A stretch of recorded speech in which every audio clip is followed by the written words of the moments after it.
Seiring dengan berkembangnya teknologi informasi, sistem pembayaran Indonesia mengalami transformasi yang sangat signifikan.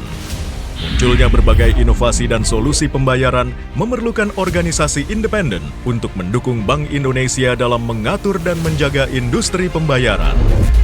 Pada tahun 2010, atas prakarsa Bank Indonesia selaku otoritas di bidang sistem pembayaran, perwakilan berbagai asosiasi sektor perbankan membentuk Asosiasi Sistem Pembayaran Indonesia atau ASPI, bersifat mandiri dan nirlaba dan berstatus Self-Regulatory Organization. ASPI merupakan wadah suara bagi seluruh pelaku di industri sistem pembayaran, sekaligus mitra strategis Bank Indonesia.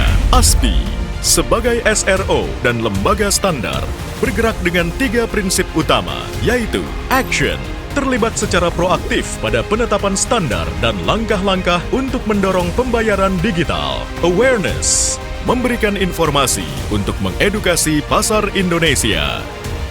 Advocacy, merepresentasikan suara dari industri dan melindungi kepentingan anggota ASPI dalam dialog bersama regulator dan pembuat kebijakan. Kami memiliki visi untuk meningkatkan peran pelaku sistem pembayaran di Indonesia agar industri sistem pembayaran lebih efisien, aman, andal, dan inklusif.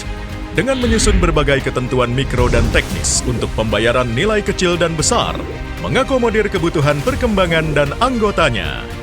Selain itu, ASPI juga memiliki kewenangan dalam penyusunan dan pengembangan standar sistem pembayaran nasional seperti NSI CCS, KRIS, SNAP, dan Gerbang Pembayaran Nasional atau GPN. ASPI mengembangkan standar NSI CCS dan mendorong implementasi NSI CCS pada infrastruktur pembayaran, yaitu mesin ATM dan EDC yang hampir mencapai 100%, serta konversi penggunaan teknologi chip yang menggantikan magnetic stripe pada kartu ATM dan atau kartu debit untuk meningkatkan keamanan pada kartu ATM dan atau kartu debit. ASPI aktif terlibat dalam pengembangan standar spesifikasi teknis dan menambah fitur-fitur KRIS seperti Merchant dan Customer Presented Mode, tarik tunai, setor, dan transfer, KRIS Cross Border, serta fitur lainnya seperti KRIS tanpa tatap muka. Sampai dengan tahun 2021, KRIS telah sukses menjadi pilihan utama pembayaran digital masyarakat Indonesia untuk berbagai kebutuhan. Jutaan merchant yang didominasi pelaku usaha kecil dan mikro telah menerima KRIS sebagai metode pembayaran digital dan terus mengalami pertumbuhan jumlah, volume, dan nominal transaksi KRIS yang terus menunjukkan peningkatan yang signifikan.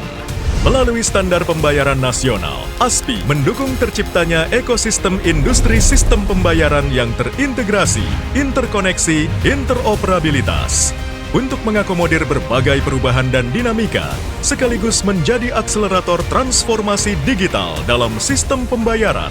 Mendukung peran lembaga standar, ASPI menjalankan fungsi sertifikasi serta fungsi Key Management atau Certificate Authority untuk penyempurnaan dan kelancaran sistem pembayaran di Indonesia. Sejalan dengan perkembangan industri sistem pembayaran, keanggotaan ASPI mengalami peningkatan, terdiri dari sektor perbankan maupun non-bank, antara lain perusahaan fintech, telekomunikasi, principal dan switching, Central Depository atau KSEI, PT POS. Kedepan, tantangan dan kebutuhan sistem pembayaran yang lebih modern semakin besar. Seiring dengan perkembangan era digital, ASPI terus berkomitmen untuk memajukan dan mendorong kolaborasi dalam sistem pembayaran di Indonesia dan mendukung cashless society dengan meningkatkan pengaturan yang lebih baik dan pengembangan standar yang berkualitas, serta terus mendukung blueprint Bank Indonesia dan pemerintah dalam menyediakan layanan pembayaran yang terintegrasi, inovatif, cepat, mudah, murah, aman, dan handal untuk mendorong pemulihan perekonomian Indonesia.